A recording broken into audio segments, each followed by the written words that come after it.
أعوذ بالله من الشيطان الرجيم بسم الله الرحمن الرحيم الحمد لله رب العالمين والصلاة والسلام على سيدنا ونبينا ومولانا أبي القاسم محمد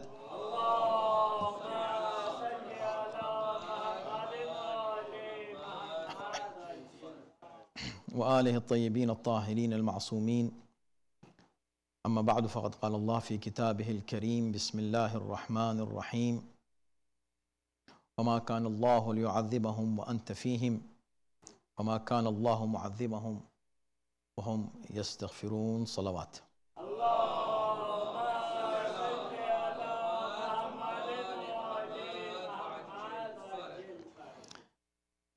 So about Baqee. We're talking about the tawassul, one of the reasons that they destroyed Baqee and they don't let us go and visit Baqee or even visit the grave of Rasulullah sallallahu alaihi wasallam because they say that it is haram or it is bid'at, it is shirk. While this ideology is totally against Quran, and this is what we are talking about.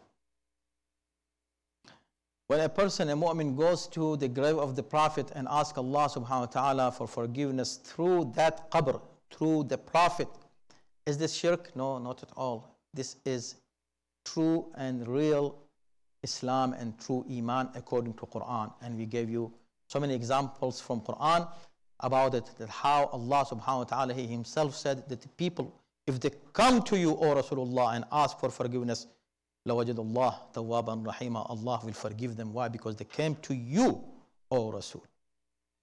And some of the commentators just said that, okay, this is because this ayat is referring to coming to the Prophet in his life. How you can say that?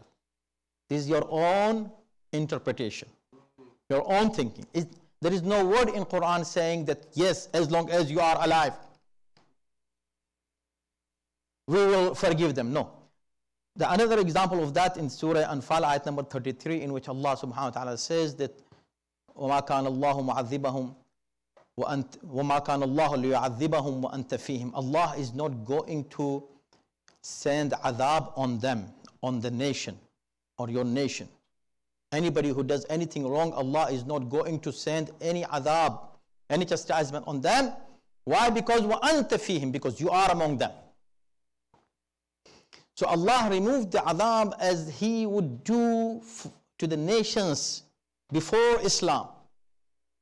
You see, there are stories that Quran has mentioned, and even more stories in which Allah subhanahu wa ta'ala eliminated so many nations for their sins, for their crimes that they had done together. But this nation is doing even worse than them. But Allah is not eliminating them. Why? Allah is not destroying them. Why? Because Allah said, وَأَنْتَ فِيهِمْ, Ya Rasul, because you are among them. So if you say this is only for his lifetime, it means that adhab should come after his lifetime, when he is not there anymore, apparently. So then if the nation does wrong, Allah should send adhab. Only the time, that 23 years when the Prophet was among them, Allah did not send adhab. Why? Because he was there. This is what I'm saying? No. Adhab is removed forever from this nation. No matter what they do, even they are doing worse than previous nations, but still Allah subhanahu wa ta'ala is not sending His adhab.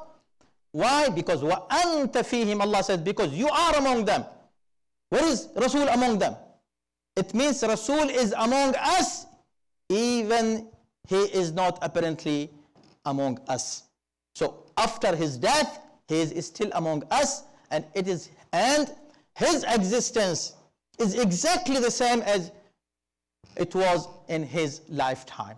So there is no difference between his life or afterlife, his real life. There is no difference. So he was Rasul at the time when he was alive, and he is Rasul today when we go to his qabr and his grave and ask him and ask Allah subhanahu wa ta'ala through him, there should be no difference. So this is what Quran is teaching us and telling us, giving us the ihtiram and the respect of the Prophet, and same the respect of his progeny, Ali Muhammad sallallahu alayhi wa sallam.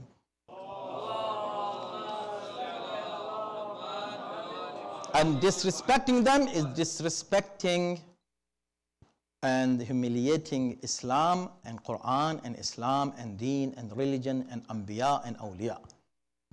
May Allah subhanahu wa ta'ala give us tawfiq to stay strong and firm in defending Jannatul Baqee and other sacred places in Islam, inshaAllah.